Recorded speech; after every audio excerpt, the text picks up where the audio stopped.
ونصلي على رسوله الكريم اما بعد فاعوذ بالله من الشیطان الرجیم بسم اللہ الرحمن الرحیم۔ معزز سامعین و سامعات، ماہ رمضان المبارک کی آخری گھڑیاں ہیں۔ یہ رحمتوں والا مہینہ ہمارے سروں سے اب گزر رہا ہے۔ اللہ رب العزت ہمیں آئندہ سال بھی ماہ رمضان المبارک نصیب فرمائے اور اس مہینے میں زیادہ سے زیادہ عبادت کرنے کا شوق اور جذبہ عطا فرمائے۔ لیکن اللہ رب العزت ماہ رمضان المبارک کے جانے کے بعد ہمیں ایک تحفے سے نوازتا ہے، کیونکہ جس طرح سے مزدور جب اپنی مزدوری پوری کر لیتا ہے تو مزدوری پوری کرنے کے بعد مالک اس کی دہاڑی اسے دیتا ہے، جو رقم بھی اس کی بنتی ہے اس کا مالک اسے دیتا ہے۔ تو ہمارا رب جو ساری کائنات کا مالک ہے، اس نے ہمیں روزے رکھنے کا حکم دیا۔ اس نے ہم پر ماہ رمضان المبارک کے 30 روزے فرض کیے، اور اس روزے کو جب اللہ رب العزت نے ہم پہ فرض کیا، ہمیں اس مزدوری میں جب ہمارے رب نے لگایا، تو اس مزدوری کے ختم ہوتے ہی اللہ رب العزت ہمیں عید سعید کی نعمت عطا فرماتا ہے، اور ہمیں عید کی شکل میں اللہ رب العزت اپنا مہمان بناتا ہے۔ اور یہی وجہ ہے کہ عید کے دن ہمیں روزہ رکھنے سے منع کیا گیا، کیونکہ عید کے دن روزہ اس وجہ سے نہیں رکھنا کیونکہ اللہ رب العزت مسلمانوں کی ضیافت فرماتا ہے، اور عید کے دن اگر کوئی روزہ رکھے تو پھر گویا کہ ایسا ہے کہ اس نے اللہ رب العزت کی ضیافت کا انکار کیا۔ اور کون وہ بد نصیب ہو سکتا ہے جو اللہ رب العزت کے بلاوے کی طرف نہ آئے، جو اللہ کی دعوت کو قبول نہ کرے۔ یہی وجہ ہے کہ رمضان المبارک کے اختتام پر عید جب آتی ہے تو عید کے موقع پر بہت زیادہ چہل پہل ہوا کرتی ہے، بچوں میں خوشیوں کی لہر ہوتی ہے کہ عید آ رہی ہے، بیماروں میں تازگی آ جاتی ہے کہ عید آ رہی ہے، نوجوان خوشی سے جھومتے ہیں، گلیوں کو سجاتے ہیں کہ عید آ رہی ہے۔ میں آپ کو عید کے متعلق ایک چھوٹا سا واقعہ سناؤں گی کہ ہمارے آقا علیہ الصلوۃ والسلام کے زمانہ اقدس میں عید کے موقع پر نبی کریم علیہ الصلوۃ والسلام عید کی نماز کے لیے جب تشریف لے جا رہے تھے تو آپ نے رستے میں ایک بچے کو دیکھا۔ ایک طرف کئی سارے بچے جو کھیل رہے ہیں، کود رہے ہیں، ایک دوسرے کو عید کی مبارکباد پیش کر رہے ہیں، ان کے جسم پر نئے نئے لباس ہیں، ان کو عطر لگا کر کے معطر کیا گیا ہے۔ اور دوسری طرف کونے میں پڑا ایک بچہ جو تنہائی کا غم لے کر کے آسمان کے نیچے بیٹھا ہے اور آنکھوں سے آنسو اس کے جاری ہیں۔ آقا علیہ الصلوۃ والسلام رحمت للعالمین سے یہ منظر دیکھا نہ گیا۔ ہمارے آقا اس بچے کے پاس جاتے ہیں اور سرکار دو عالم صلی اللہ تعالی علیہ وسلم ارشاد فرماتے ہیں کہ اے بچے، کیا وجہ ہے کہ تو رو رہا ہے؟ دیکھ یہ سارے بچے کھیل کود رہے ہیں، عید کی خوشیاں منا رہے ہیں، لیکن تجھے کس غم نے نڈھال کر رکھا ہے جو تو یہاں تنہا بیٹھا ہے اور تو رو رہا ہے؟ اس بچے کو پتہ نہیں تھا کہ حالات پوچھنے والے کے دامن میں نہ جانے کتنے لوگ پناہ لیتے ہیں۔ اس نے کہا کہ میں رو رہا ہوں، مجھے رونے دیجئے، مجھے میری حالت پر چھوڑ دیجئے۔ تو نبی کریم علیہ الصلوۃ والسلام رحمت للعالمین ہمارے آقا سے رہا نہ گیا۔ آقا نے پوچھا کہ بچے بتاؤ وجہ کیا ہے کہ تم تنہا کیوں بیٹھے ہو، تم رو کیوں رہے ہو، تمہارے جسم پر یہ پھٹے پرانے لباس کیوں ہیں؟ اس بچے نے کہا کہ میرے والد نبی کریم علیہ الصلوۃ والسلام کے ساتھ ایک جنگ پہ گئے ہوئے تھے، اور میرے والد صاحب اس جنگ میں انتقال کر گئے، شہید ہو گئے، واپس نہیں آئے، تو میری ماں نے دوسری شادی کر لی، اور میری ماں اور اس کے دوسرے شوہر نے مل کر میرا مال کھا لیا اور مجھے میرے گھر سے باہر نکال دیا۔ میرے پاس گھر نہیں کہ میں رہوں، میرے پاس کھانا نہیں کہ میں کھاؤں، میرے پاس اوڑھنا بچھونا نہیں کہ میں سوؤں، میرے پاس کھانا نہیں، میرے پاس پانی نہیں، گویا کہ میرے پاس تو سر چھپانے کے لیے چھت بھی نہیں۔ اس بچے کی آنکھوں سے آنسو ٹپک رہا ہے اور وہ ان الفاظ کو اپنی زبان سے ادا کر رہا ہے۔ آقا علیہ الصلوۃ والسلام سنتے جا رہے ہیں اور دریائے رحمت جوش مار رہا ہے۔ آقا علیہ الصلوۃ والسلام نے فرمایا اے بچے رونا بند کر، کیا تجھے خوشی نہیں ہوگی کہ فاطمہ تیری بہن بن جائے؟ کیا تجھے خوشی نہیں ہوگی کہ عائشہ صدیقہ ام المومنین جناب عائشہ تیری ماں بن جائے؟ کیا تجھے خوشی نہیں ہوگی کہ علی شیر خدا تیرا بھائی بن جائے؟ اور کیا تجھے خوشی نہیں ہوگی کہ محمد عربی اللہ کا نبی تیرا والد بن جائے؟ اس بچے کو اتنا سننا تھا کہ اس کے دل کی دنیا ہی بدل گئی، گویا کہ وہ زبان حال سے یہ کہہ رہا تھا کہ سب کچھ خدا سے مانگ لیا، تجھ کو مانگ کر، سب کچھ خدا سے مانگ لیا، تجھ کو مانگ کر، اور اٹھتے نہیں ہیں ہاتھ میرے اس دعا کے بعد۔ بچہ اتنا خوش تھا کہ وہ گویا کہ زبان حال سے کہہ رہا کہ اے رحمت للعالمین، اے رحمتوں والے آقا، جب آپ مل گئے تو دونوں جہاں کی نعمتیں مل گئیں، جب آپ مل گئے تو دونوں جہاں کی خوشیاں مل گئی۔ لہٰذا نبی کریم علیہ الصلوۃ والسلام اس بچے کو اپنے ساتھ لیتے ہیں اور واپس گھر کی طرف آتے ہیں۔ گھر میں آ کر جناب عائشہ سے کہتے ہیں کہ عائشہ اس بچے کو نہلاؤ، اس کو نئے نئے کپڑے پہناؤ، اس کے بدن پر عطر لگاؤ، اسے کچھ کھلاؤ، اس کو کھلا پلا کے آسودہ کرو، میں اسے اپنے ساتھ عیدگاہ لے جاؤں گا، عید کی نماز ادا کروں گا۔ حضرت عائشہ صدیقہ رضی اللہ تعالی عنہ بچے کو نہلاتی ہیں، اس کو نئے نئے کپڑے پہناتی ہیں، اس کی آنکھوں میں سرما لگاتی ہیں، اس کو خوشبو لگاتی ہیں، اسے کھلاتی ہیں۔ اب بچہ جب واپس آتا ہے تو ان بچوں میں جا کر مل جاتا ہے جو بچے کھیل رہے تھے، تو وہ بچے پوچھتے ہیں کہ تجھے کیا ہوا؟ ابھی تو بیٹھ کر رو رہا تھا، اچانک تیرے ساتھ ایسا کون سا واقعہ پیش آ گیا جو تو اتنا خوش نظر آ رہا ہے؟ ابھی تو تیرے بدن پر پھٹے پرانے کپڑے تھے، کیا ہو گیا جو تیرے بدن پر نئے کپڑے ہیں؟ ابھی تو بھوکا اور بیچارہ تھا، کیا ہو گیا جو تو آسودہ نظر آ رہا ہے؟ اس بچے نے کہا کہ میں یتیم تھا، مجھے نبی کریم علیہ الصلوۃ والسلام جیسا باپ مل گیا، میری ماں نہیں تھی، مجھے سیدہ عائشہ صدیقہ جیسی ماں مل گئی، میرے بھائی نہیں تھے، سیدنا علی شیر خدا جیسے بھائی مل گئے، میری بہن نہیں، مجھے سیدہ فاطمہ الزہرا رضی اللہ تعالی عنہا جیسی بہن مل گئی۔ اب مجھے چاہیے کیا؟ دونوں جہاں کی خوشیاں میرے پاس ہیں، دونوں جہاں کی نعمتیں میرے پاس ہیں، دونوں جہاں کی دولتیں میرے پاس ہیں۔ جب ان بچوں نے یہ باتیں سنی تو ان سب نے ایک زبان ہو کر کہا کہ اے کاش کہ ہمارے والد بھی شہید ہو گئے ہوتے، تو آج ہم بھی نبی کریم علیہ الصلوۃ والسلام کے دامن اقدس میں آ گئے ہوتے، آج ہمارے بھی باپ آقا علیہ الصلوۃ والسلام ہوتے، آج سیدہ عائشہ ہماری بھی ماں ہوتی، آج سیدہ فاطمہ ہماری بھی بہن ہوتی، اور مولا علی شیر خدا آج ہمارے بھی بھائی ہوتے۔ عید کے دن ایک بچہ رو رہا تھا راہ میں، عید کے دن ایک بچہ رو رہا تھا راہ میں، دستے شفقت سے میرے آقا کا ہنسانا یاد ہے۔ قربان جائیں رحمتوں والے آقا پر، رحمت للعالمین پر، کہ نبی کریم علیہ الصلوۃ والسلام جب اس دنیا میں آئے تو سارے جہان کے لیے رحمت بن کر آئے، اور آپ نے اپنے رحمت ہونے کا ثبوت ہمیں قدم قدم پر دیا۔ اب میں آپ کو عید کے دن ہمیں کون کون سے کام کرنے چاہیے جو سنت اور مستحب ہے، میں آپ کو وہ بتاتی ہوں۔ عید کے دن حجامت بنوانا یعنی بالوں کو ترشوانا سنت ہے،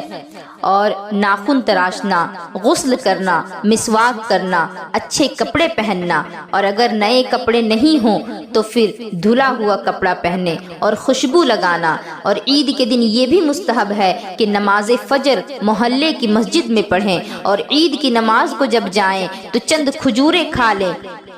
3، 5 یا 7 طاق عدد میں کھجوریں کھا لیں۔ اور ہمارے آقا علیہ الصلوۃ والسلام عید الفطر یعنی میٹھی عید کے دن نماز عید کے لیے تشریف لے جاتے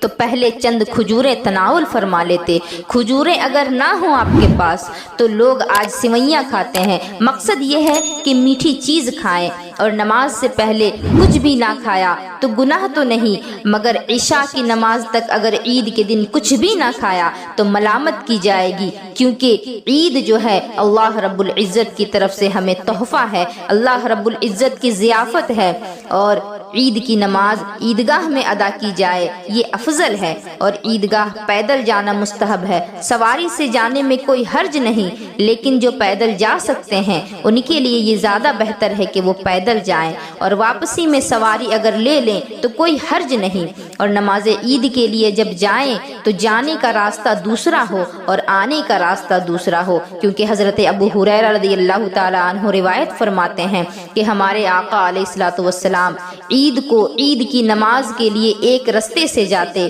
اور دوسرے رستے سے واپس تشریف لاتے۔ عید کی نماز سے پہلے صدقہ فطر ادا کرنا چاہیے، اور اگر کسی نے ادا نہیں کیا، کسی وجہ سے اگر رہ گیا ہو تو پھر بعد میں بھی دے سکتے ہیں، لیکن بہتر یہ ہے کہ عید کی نماز سے پہلے ہی ادا کر دیا جائے۔ اور عید کے دن خوشیاں ظاہر کرنا، عید کے دن ایک دوسرے سے مصافحہ کرنا، معانقہ کرنا، یہ سب چیزیں بھی مستحب اور پسندیدہ ہیں۔ ایک دوسرے کو مبارکباد دینا، اگر کسی کی کتنی ہی سخت دشمنی کیوں نہ ہو، لیکن عید کے دن اس دشمنی کو بھلا کر بھائی چارگی کے ساتھ ایک دوسرے کے ساتھ خوشیاں منائیں، خوشیاں بانٹیں، کیونکہ عید جو ہے وہ ہمیں اللہ رب العزت کی طرف بلانے کے لیے آیا ہے۔ ہمیں عید اللہ رب العزت کی دعوت کے طور پر ملا ہے۔ اور عید کی نماز کے لیے جب جائیں تو آہستہ آہستہ تکبیرات کہتے ہوئے جائیں، اور اس طرح سے تکبیر کہیں: اللہ اکبر، اللہ اکبر، لا الہ الا اللہ، واللہ اکبر، اللہ اکبر، وللہ الحمد۔ اس کو آہستہ آہستہ پورے رستے پڑھتے چلیں۔ آج کل ایک مسئلہ ہے کہ اگر عید سے پہلے ماہ رمضان المبارک میں یا ماہ رمضان سے پہلے اگر کسی کا انتقال ہو جاتا ہے تو لوگ نئے کپڑے نہیں پہنتے، یہاں تک کہ بچوں کو بھی نہیں پہننے دیتے۔ وہ یہ سوچتے ہیں کہ اگر نئے کپڑے پہنیں گے تو لوگ یہ سمجھیں گے کہ ہمیں اس مرحوم سے محبت ہی نہیں تھی۔ آپ کو دنیا سے کیا مطلب؟ دنیا والے تو کہتے رہیں گے۔ آپ خوشیاں منائیں، کیونکہ عید کے دن اللہ رب العزت نے ہماری دعوت کی ہے۔ اگر ہم دنیا والوں کے پاس مہمان بن کر جاتے ہیں تو اچھے سے اچھا کپڑا پہنتے ہیں، مہنگے سے مہنگا عطر لگاتے ہیں اور خوبصورت دکھنے کی کوشش کرتے ہیں۔ اور یہاں دیکھیں کہ عید کا موقع ہے، اللہ رب العزت نے ضیافت فرمانی ہے، اور اللہ رب العزت کی ضیافت فرمانے کے باوجود بھی اگر گھر میں انتقال ہو گیا ہے تو پھر لوگ ماتم منا رہے ہیں کہ عید کے دن نئے کپڑے نہیں پہنیں گے۔ یہ ساری باتیں فضول ہیں۔ آپ عید کے دن نئے کپڑے پہنیں، خوشیاں منائیں۔ نئے کپڑے نہیں ہیں تو صاف اور دھلے ہوئے کپڑے پہنیں، کیونکہ عید کے دن ہمیں خوشیاں منانے کا حکم دیا گیا۔ اور رہی بات اس مردے کی، تو اس مردے کے نام پر آپ فاتحہ دلوائیں، اس کے نام پر ایصال ثواب کریں، کیونکہ آپ اگر خوشیاں مناتے ہیں تو اس سے اس مردے کو کوئی فرق نہیں پڑے گا۔ وہ یہ نہیں سوچے گا کہ میرے مرنے کے بعد یہ لوگ خوشیاں منا رہے ہیں، بلکہ آپ خوشیاں منائیں اور اس خوشی میں اپنے اس مردہ بھائی بہن کو بھی یاد رکھیں اور اس کے لیے فاتحہ خوانی کریں، قرآن خوانی کریں، اس کے لیے ایصال ثواب کریں، تاکہ وہ جو مردہ ہے وہ بھی آپ کی خوشیوں میں شریک ہو سکے، آپ کی خوشیوں میں وہ بھی شامل ہو کر کے وہ بھی اپنی قبر میں خوشیاں منائے۔ اگر وہ گرفتار ہے عذاب میں، اگر وہ مصیبت اور پریشانی میں گرفتار ہے تو پھر اس کی پریشانیاں ختم ہو جائیں، قبر میں جو اس پر عذاب ہو رہے ہیں، جو تشدد ہو رہے ہوں، تو وہ ساری چیزیں ختم ہو جائیں گی آپ کے ایصال و ثواب کرنے سے۔ لہٰذا آپ ماتم نہ منائیں، آپ غم نہ منائیں۔ اگر غم منانا ہے تو کسی کے لیے بھی 3 دن سے زیادہ غم منانے کی اجازت نہیں، اور اگر عید ہے تو پھر آپ اگرچہ غم منا رہے ہیں لیکن کم از کم آپ بچوں کو اس غم میں شامل نہ کریں، بچوں کو خوشیاں منانے دیں۔ اب میں آپ لوگوں کو عید کی نماز کا طریقہ بتاتی ہوں اور ساتھ ہی ساتھ عید میں پڑھی جانے والے نوافل بتاؤں گی۔ حنفی مسلک کے مطابق عید کی نماز کا طریقہ اس طرح ہے کہ سب سے پہلے نیت کریں کہ نیت کرتا ہوں میں 2 رکعت نماز عید الفطر کی، 7-6 زائد تکبیروں کے، واسطے اللہ عز و جل کے، پیچھے اس امام کے، اور پھر اپنے کانوں تک ہاتھ اٹھائیں اور اللہ اکبر کہہ کر حسب معمول ناف کے نیچے ہاتھ باندھ لیں، اور پھر ثنا پڑھیں، پھر کانوں تک ہاتھ اٹھائیں اور اللہ اکبر کہتے ہوئے لٹکا دیجئے، پھر ہاتھ کانوں تک اٹھائیے اور اللہ اکبر کہہ کر لٹکا دیجئے، اور پھر کانوں تک ہاتھ اٹھائیے اور اللہ اکبر کہہ کر باندھ لیجئے، یعنی پہلی تکبیر کے بعد ہاتھ باندھیے، اس کے بعد دوسری اور تیسری تکبیر میں لٹکائیے اور چوتھی میں ہاتھ باندھ لیجئے۔ اس کو یوں یاد رکھیے کہ جہاں قیام میں تکبیر کے بعد کچھ پڑھنا ہے وہاں ہاتھ باندھنے ہیں، اور جہاں نہیں پڑھنا وہاں ہاتھ لٹکانے ہیں، اور پھر امام تعوذ اور تسمیہ یعنی اعوذ باللہ اور بسم اللہ آہستہ پڑھ کر الحمد شریف اور سورت کی تلاوت بلند آواز کے ساتھ کرے، پھر رکوع کرے اور دوسری رکعت میں پہلے الحمد شریف اور سورت کو آواز کے ساتھ پڑھے، اور پھر 3 بار کان تک ہاتھ اٹھا کر اللہ اکبر کہیے اور ہاتھ نہ باندھیے، اور چوتھی بار بغیر ہاتھ اٹھائے اللہ اکبر کہتے ہوئے رکوع میں جائیے اور قاعدے کے مطابق نماز مکمل کر لیجئے، اور ہر 2 تکبیر کے درمیان 3 مرتبہ سبحان اللہ کہنے کی مقدار خاموش رہیں۔ یہ تو تھی نماز عید کے متعلق چند معلومات۔ عید الفطر کی دوپہر یعنی نماز ظہر کے بعد جو نماز پڑھنی ہے، میں اس کا طریقہ آپ لوگوں کو بتاتی ہوں کہ نماز ظہر کے بعد 8 رکعت نماز 4 سلام سے پڑھنی ہے، یعنی 2 رکعت کر کے پڑھیں، اور ہر رکعت میں سورہ فاتحہ کے بعد سورہ اخلاص 25 مرتبہ پڑھیں، اور سلام کے بعد 70 مرتبہ سبحان اللہ، 70 مرتبہ استغفر اللہ، اور 70 مرتبہ یہ درود شریف پڑھیں، اللہم صلی علی محمد النبی الامی وعلی آلہ واصحابہ وبارک وسلم۔ اگر آپ یہ نماز پڑھیں تو انشاءاللہ العظیم اس نماز کے پڑھنے والے کو اللہ رب العزت بے شمار ثواب عطا فرمائے گا، اور 70 حاجت دنیا کی اور 70 حاجت اس کی آخرت کی قبول فرمائے گا، اور اپنے رحمت کے بے شمار دروازے کھول دے گا۔ اسی طرح شوال کے 6 روزے بھی بڑے مشہور ہیں۔ اس کے متعلق کچھ